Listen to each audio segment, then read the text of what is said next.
go. Um, I had a few comments regarding the weather system, so I figure I'll just show how to create uh, a weather system real fast. Um, it's going to be two different versions, one that would work for um, ALS and one that will work with just a normal camera boom and a follow camera here.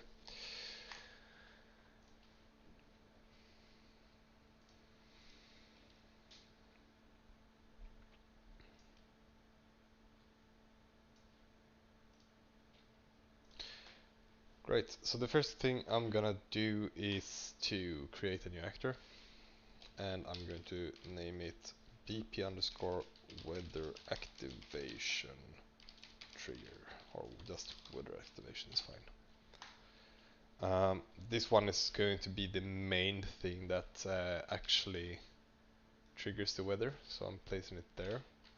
I'm going to open it up, and what I want to do here is simply adding a box collision or a sphere collision, whatever you prefer. I'm gonna increase the size of this one to maybe, I think 10 is good just to show this off. I do need to rename it real quick. This is going to be the weather activation box.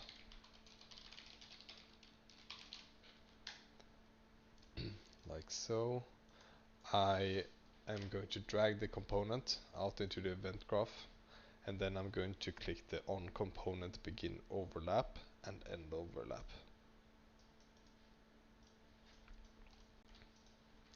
And from here I want to make sure that I need to make sure that the thing that enters this collision area is going to be the player. So what I'm gonna do is add a branch and then get the player character like that.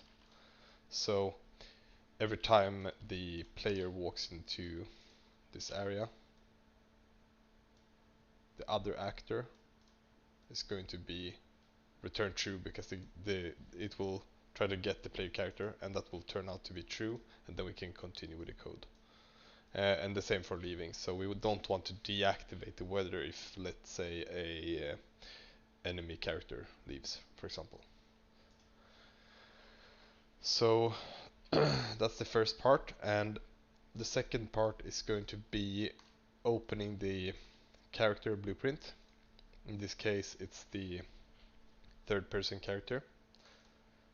And from here, I want to add on the follow camera, I want to add a components tag. Or actually, no, sorry. We should add particle systems, I think, like this. So let's for now, let's just add a particle, empty particle effect that won't be active for each type of weather we want. You could make a component, just swap them out. However, I think that I'm just going to I'm just gonna make them like 2 or 3 right now, um, directly on the player character blueprint. So I'm going to search for tag here and click the plus button, and for the snow particle effect I'm going to write snow, and then I'm going to make so that it doesn't auto activate. We don't want it to play immediately. And then I will just duplicate this and call it dust, or actually fire sparks. And then we're going to the tag, and we're going to change this to the kind of weather or the effect we want to play. And that's fire sparks. I'm going to compile this. So what I want to do now is to make sure that these effects are played when we enter the area. So I will simply add an activate node, remove the default root, um, then I'm going to look for the player character and check for all components of a specific tag. Get component by tag, like that.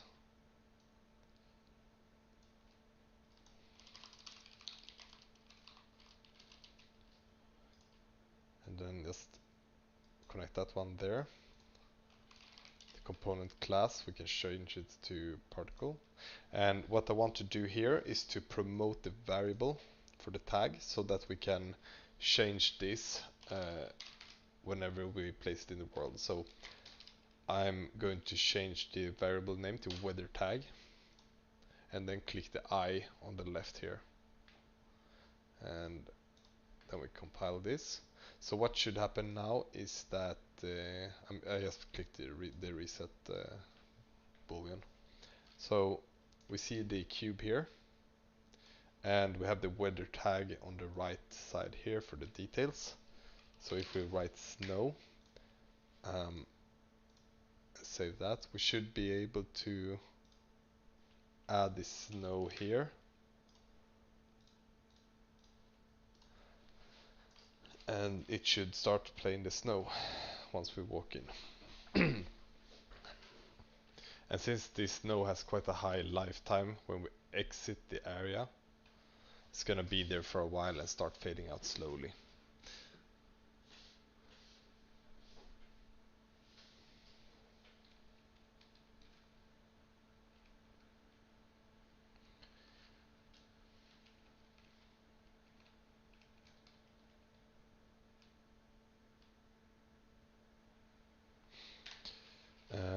So what we can do now is just duplicate this, write the weather we want, and the weather tag will look for the component tag. So if we write fire sparks on that one, we'll need to add the fire sparks tutorial particle system lava sparks. There we have it.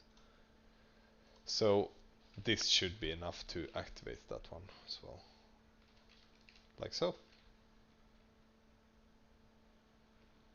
And this is a way to sort of create a single particle system rather than having it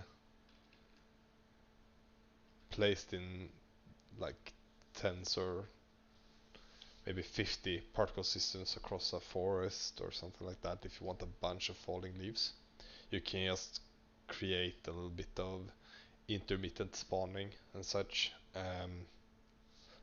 without having to face the performance issues. So as a player, I won't notice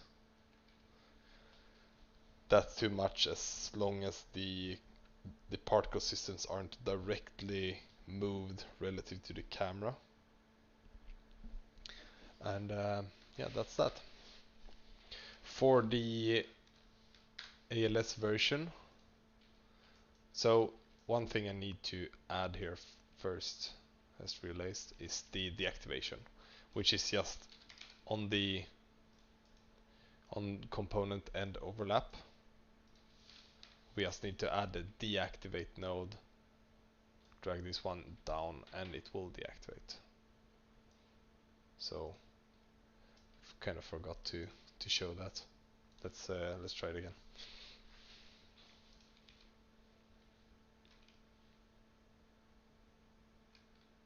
And gone. Perfect. So what we would like to do for the ALS version is where we have the get player character here. We can swap this out for the get camera manager, like so, and plug it in here.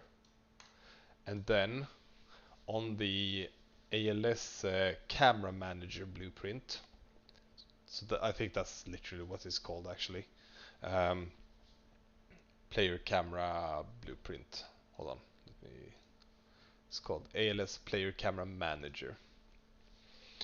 And in that one, you're just going to do the same thing where you add the particle effects and make sure they're not auto activating. And you do one for each weather type you'd like, and you will also add a tag for the kind of weather. So this is a super light way to do it, and it's incredibly easy to work with, because now if we want to add another weather, we will just have to do a couple of things. So let's say we're gonna grab this one here and add a third weather type. We want it to be more of a forest area, and we want to have the dandelion style of dust particles flying around. So I'm gonna write dust, and I'm gonna increase this one to twice the size, like so. And then after writing dust here, it's going to look for any component with a dust tag. So I'm going to have to add another one of these and just call it dust, and then I added the tag called dust, and after that I can assign the particle system. So now we will have a single particle system.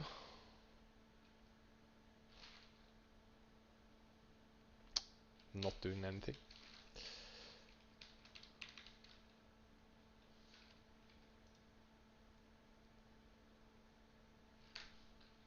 Well, let's try that again, shall we? We have the dust.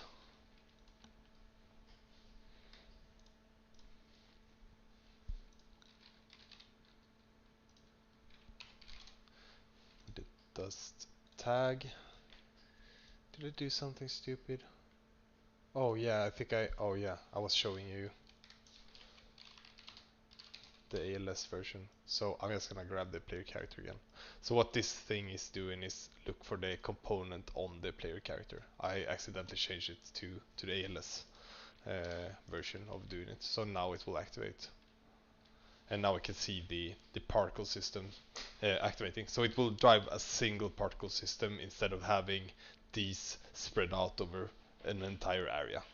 And we made it so that it will deactivate and just fulfill the lifetime of the particles once we exit the box. So when I exit now, these will fly around until the lifetime is over for the particle, and they will slowly fade away. So it won't be a too abrupt change. And that's that. Easy.